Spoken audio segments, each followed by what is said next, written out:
Welcome patron, this is an exclusive video blog just for you and you and you. I just want to say thank you. Your subscriptions absolutely have kept the lights on around here this month, and more importantly the heat and the food and the broadband, particularly the broadband. And it's also put me in a position where I can be more comfortable exploring my artist's journey, of which more in a minute. We've got a lot of great stuff coming up this month. I'll be doing another Discworld podcast on Weird Sisters, which I'm very much looking forward to getting through. I'll be doing a comic book podcast talking about mental health in comics and other popular culture. We'll have the final batch of the Occupied commentaries. Occupied is my novel about an activist campsite in Belfast during the global activist resistance of 2011. And if you haven't read that yet, all patrons get a free copy. You'll find a link below this post to the PDF. And also the last of my comic archives, which is an accumulation of comic books I've written and drawn through the years. And this will be the last 10 years. There's a lot of material in it, so look out for that shortly. But today I woke up and I wrote a story about poop and the workers in the Butt Factory who make poop and engineer its rocket fuel trajectory and come to an understanding about PARP and poop's role in comedy and in music and waste management and Zen bliss. So let me walk you back on why I've done this. So this is The Artist's Way by Julia Cameron. Not just a how to write book, it is a course in discovering and recovering your creative self, and it is an intensive course. It's 12 weeks, each marked out with a particular topic line. Week 1, recovering a sense of safety. Week 2 is another thing, recovering a sense of identity. So there's a few fundamentals of the course, the basic principles and the creative affirmations, both of which I've taped up to my wall. The basic principles to give you an idea. Creativity is a natural order of life.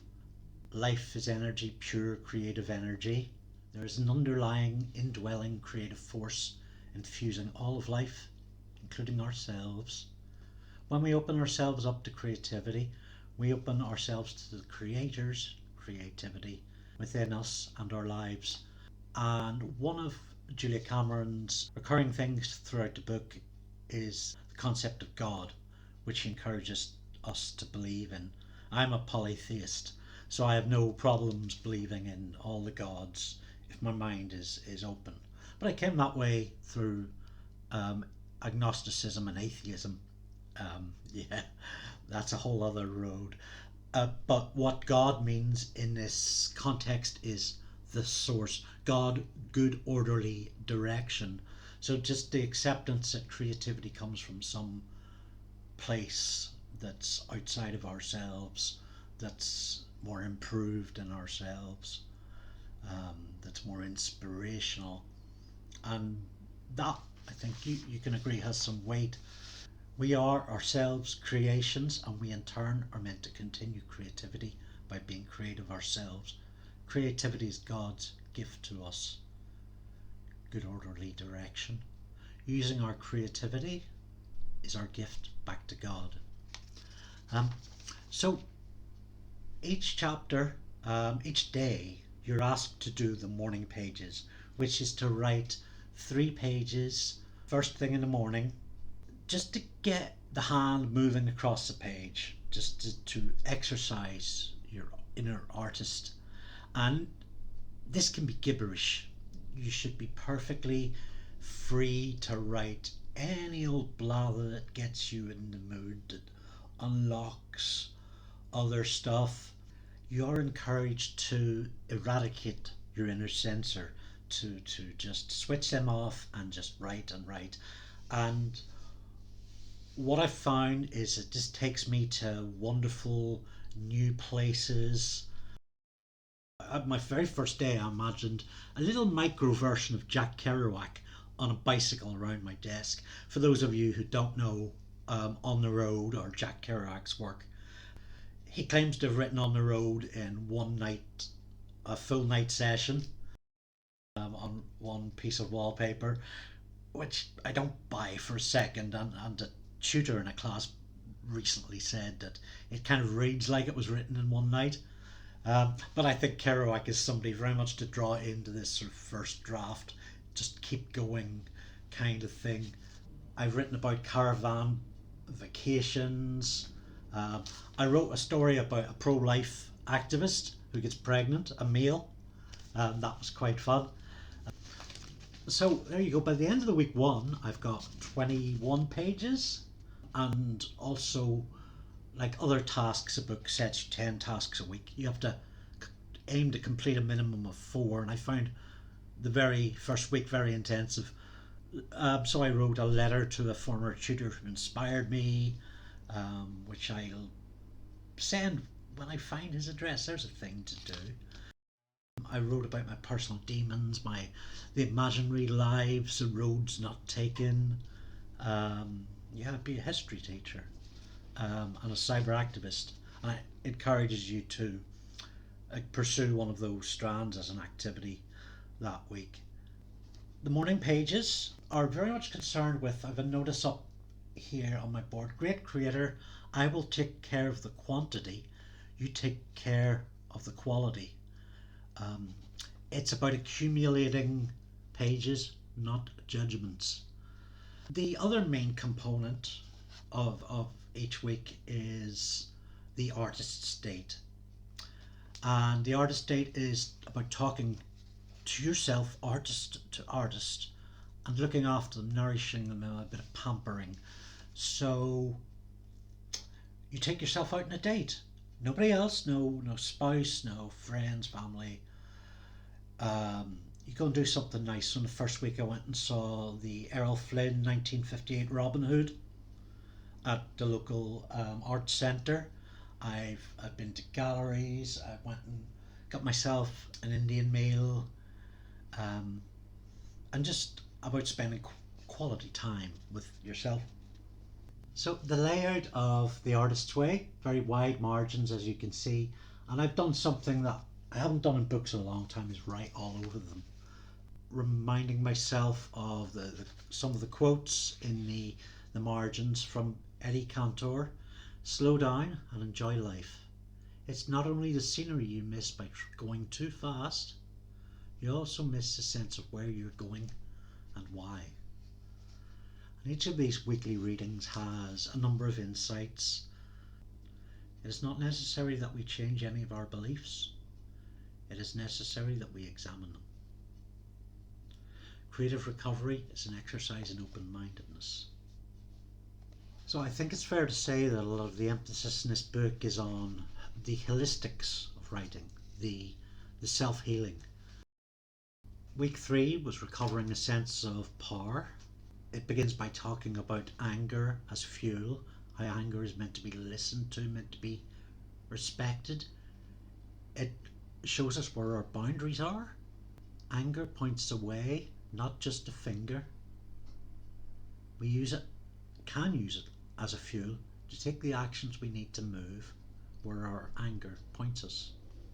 And as I worked through my morning pages, I found myself going more and more off on the tangents, which is actually a quite positive thing. Certain characters reappeared. Old Man Wins, who is basically an old man who wins at stuff, who sits back and enjoys the world. There's a political chiller that pops up. In week 4, I conjured Steve Heron, who is a seagull who sits out on Belfast Airport Road, which is a kind of industrial docklands and corporate centre. Used to be, well, there still is a military base there, but it's downsized considerably. And Steve Heron is an ex-military major who has a lot of advice for young people today. He's quite up his own arse. And a lot of the time in the creative pages, I literally do start to form threads of the creative direction in which I want to go. These can be like little paragraphs hopping about maybe 3 or 4 subjects within the 3 pages. It's got me thinking about a project very dear to me that kind of stalled last year, which is a tribute book to my friend Holly Miles. Holly was a beautiful young woman who passed away just pre-pandemic. Holly was one of my biggest patrons, my biggest supporters, always encouraging my work, always open to discussing it. She was a writer herself, quite talented, quite young, still needed development, but really concerned with concerning issues on experiences of disability, women's rights, and I mean, Holly loved her music. She loved reviewing books, reading books, and I've been trying to crack into this project for quite a while. I'm not really getting feedback from other people who knew Holly, and what the Morning Pages has helped me do is figure out some of the things that Holly and I had in common that we loved doing, and then to expand on that sense of identity. So writing about the reviewer, writing about the person who loves music, all elements of who she is. Oh, here's a weird one. It's called Moongletees. So sometimes I talk in my sleep. Sometimes I wake up with a word on my lips like Moongletees. Or in an earlier case, hybractozoid. Nonsense words. So I spent a morning page trying to figure out what these words mean. Practice being kind to yourself. Be alert for support and encouragement from unexpected quarters. You might want to make a good, thorough list of clothes you wish you had. Very often, the items on the list come into your possession at disconcerting speed. Just try it. Experiment. Now, I love the whole Grant Morrison trip of pop magic, evoking things from the ether, but honestly, the New Age stuff for me, I'm close to it. A lot of this course was about giving things a try that I was close to, and I did this, and within a day, I think maybe 2, I received a check with which I was able to go down to the charity shop, pick up a lovely new jacket which I hope to grow into, a really nifty hoodie which is back there somewhere, and a fantastic new laptop bag. So stuff happens. Week 4, it was recovering a sense of integrity. People frequently believe the creative life is grounded in fantasy. The more difficult truth is that creativity is grounded in reality.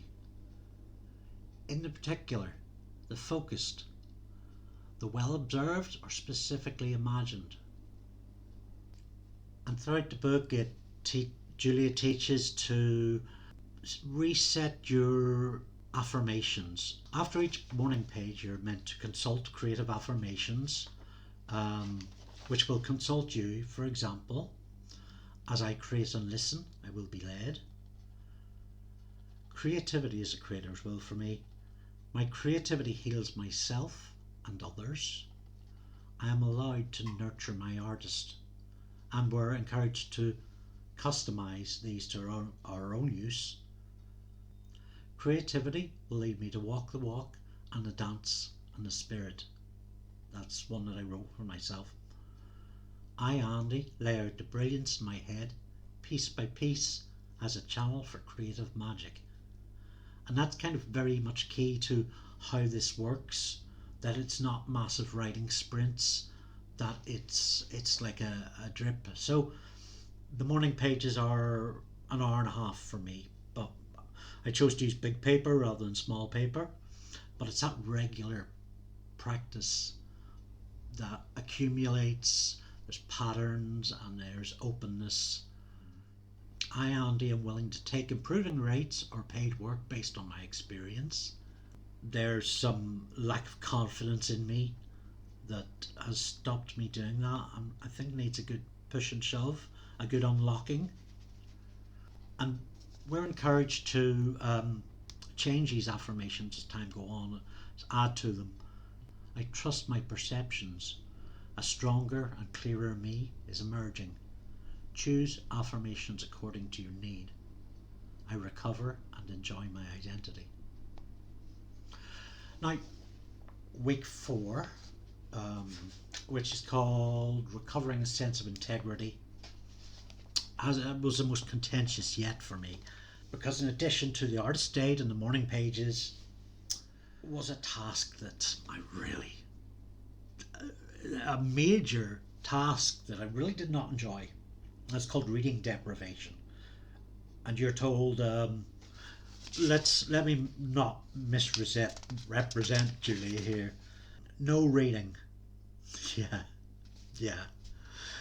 No reading. This was hard. I knew it was going to be very hard, and initially I said, well, no. Julia's reasoning. Reading deprivation casts us into our inner silence. In practicing reading deprivation, we need to cast a watchful eye on those other pollutants. They poison the well.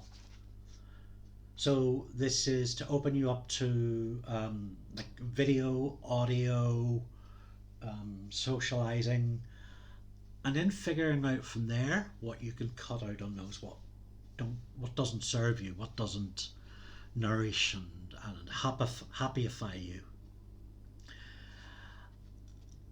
I got a little sense of that, but mostly it was a sense of emotional instability. I really did not enjoy reading deprivation, and I cannot wait to get back. I'm going for a read binge. Oh yeah. So I was continuing the morning pages. In week 3, I come up with some more Old Man Wynne stuff. I come up with some war stories, because I know a publication that's looking for those. A political thriller, Pastaland. Okay, I can't read you any of this stuff because it's meant to be kept between me. But Pastaland came out of a brief listen to a radio show where they were talking about why there's different types of pasta, and James O'Brien's Mystery Hour. The answer was that there are so many shapes of pasta because various regions in Italy have their own processing. So I started to build cultural identities purely out of the fact that looking at pasta as one of the high levels of artistry you can achieve, or one of the greatest symbolisms of regional output. So I started building a cast of characters around that, and it was fascinating. I rough drafted another Christmas pantomime. If you haven't seen my Christmas pantomime comics yet, I think they might actually be in this month's comics archive altogether, so check that out. I looked at some Doctor Who stories. Week 4, the reading deprivation week, was similarly a week where I wrote a bit of blather. Although this was the week that I came up with Steve Heron, the Sergeant Major Seagull, and some really funny material to do with that. I came up with a bit of world building for a fairy story. I've often thought fairies should have occupied the major pop cultural space that vampires and zombies have operated in within the last 20 years through Buffy, The Walking Dead, yada yada yada. So week 4 wasn't a complete write-off. I continued to do the weekly tasks. This one is ask you to imagine the place where you'd like to live. Would it be swanky? Would it be cosy? Chandeliers on a big building on Rathlin Island. And maybe work outside the city. So not really sustainable, but sometimes you ask and you get. And one of the things in Cameron's book is to encourage the asking, and it's something I haven't really done enough of. So New Year's resolution. So I'm about to start week 5, recovering a sense of responsibility. So that will be my afternoon's reading. So I think definitely some of this morning pages stuff will appear first on Patreon throughout the year ahead. I'm really excited to share the story about the man with the David Lynch style hair that is permanently stuck up this way, sliding the logic side of his brain into the fantasy side, and the effects that this has on the broader society. Actually, until I started this, I had never really thought of myself as writing children's stories, and now I've written 2. Though to be fair, one is about poop. So that's my stuff, and thank you very much for listening. I hope this helps, and I look forward to be bringing you more stuff. Just before you go, please find the poll on what we're going to be doing on Patreon March, April, May, June and beyond. I will be reposting the poll shortly with expanded descriptors on my ideas in these categories. Thank you very much for all your help and your support, and love. Look after your New Year's. Have a fantastic month ahead. Thank you.